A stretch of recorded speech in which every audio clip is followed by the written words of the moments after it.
You see, what really predicts long term success is whether the habits are sustainable. The problem is not usually losing the weight, it's keeping behaviors even after the excitement of reaching your goals disappears. Hi everyone, my name is Manda, and on this channel, we explore healthy living in a world that often feels overwhelming and really, really overwhelming. As a doctoral researcher, I break down wellness with a dose of depth and realism. Okay, here's what I realized on my own weight loss journey. It starts in the mind. It's one thing to want to lose weight because you want to look different, and it's another thing to become the kind of person who naturally makes the choices that lead to weight loss. So, changing the relationship you have with food, with discomfort, and yourself. It's so crucially important. If that part is not sorted out, nothing I say after this will actually land because you'll just be borrowing someone else's system instead of building your own reasons and capacity. That said, the first mental shift for me was accepting that I was not trying to lose weight. That's the first thing. Not trying to lose weight, put it in my mind. But I was trying to instead become someone who stewarded her body well. You see, what really predicts long term success is whether the habits are sustainable. The problem is not usually losing the weight, it's keeping behaviors even after the excitement of reaching your goals disappears. That's why I stayed away from extreme approaches. That's a no no for me. Things like skipping meals because I wanted to punish myself, or trying to sweat everything out, things like diet pills. In fact, anything that shocked my body, I will stay away from it. Those methods, yes, they can be useful and maybe they work, but they can also be harmful. And more importantly, I knew that they were not something I could imagine doing for years down the line. So those options were not sustainable for me. Instead, at the start, I gave myself one simple target, and that was to be on a calorie deficit. So I started out with around 500 to 700 calorie deficit below what I will usually consume back in the days, which, if you want to do the math, a pound of fat is roughly about 3,500 calories. So 500 calories daily gap works to about a pound a week, which is not dramatic at all, but I knew that I could sustain that rhythm for months. Additionally, the food itself mattered just as much as my initial goal. So I intentionally went for the whole foods with an extra lookout for foods with high protein because protein kept me full for longer hours. And to be completely transparent, I had issues with processed food. Lord help us all. I had issues with processed food, things like chips, biscuits, and ice cream, and I was heavy on the instant noodles.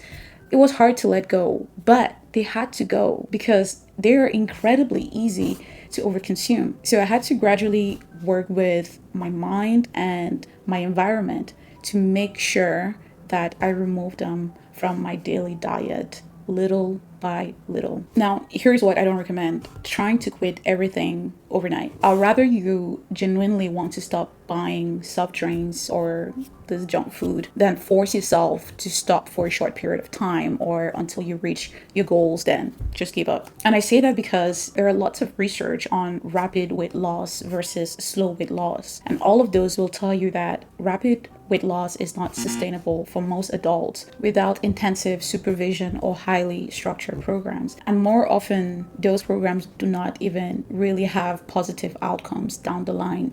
So go slowly and at your own pace based on your own current reality. Maybe this week it's replacing one sugary drink with water, or maybe it's cooking one extra meal at home instead of ordering. Maybe instead of opting for fried food, you go for seared or boiled foods and foods that you genuinely enjoy, at least for the start.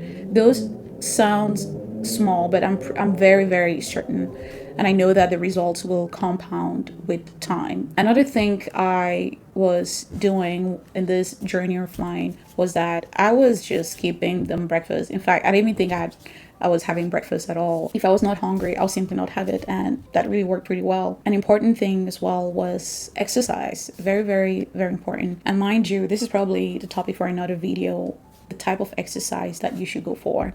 Personally, I'm gonna give you this one exercise that you can just do, or this one type of exercise that will work pretty well. You can strength train for around 35 minutes, even if it's just 2 times a week, because it's very important that you keep muscles while you're losing fat. Muscles are awesome, they are metabolically active tissues, and keeping more of it makes your body better at using energy even while you're losing weight. And looking back, the biggest lesson, though had nothing to do with calories or workout, was that life did not pause while I was losing weight. School stayed busy, work stayed busy. There were stressful days, and there were meals that were not perfect at all. There were many times that I had to order. I still stuck with my junk food ramen that I was eating. There were weeks that I really and honestly barely even moved the scale. But none of that meant that I failed. At least that was my mindset, and I'm glad that things worked out at the end.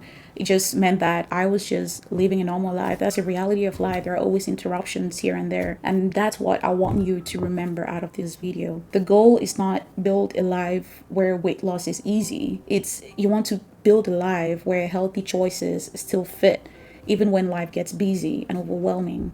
Because if your habits only work in perfect conditions, they were never built to last.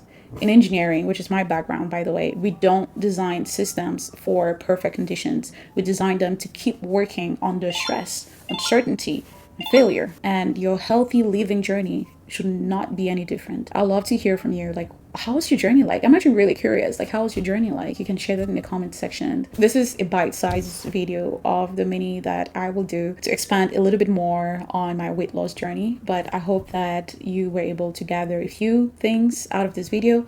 But that's all I had for you today, and I pray you have a good one.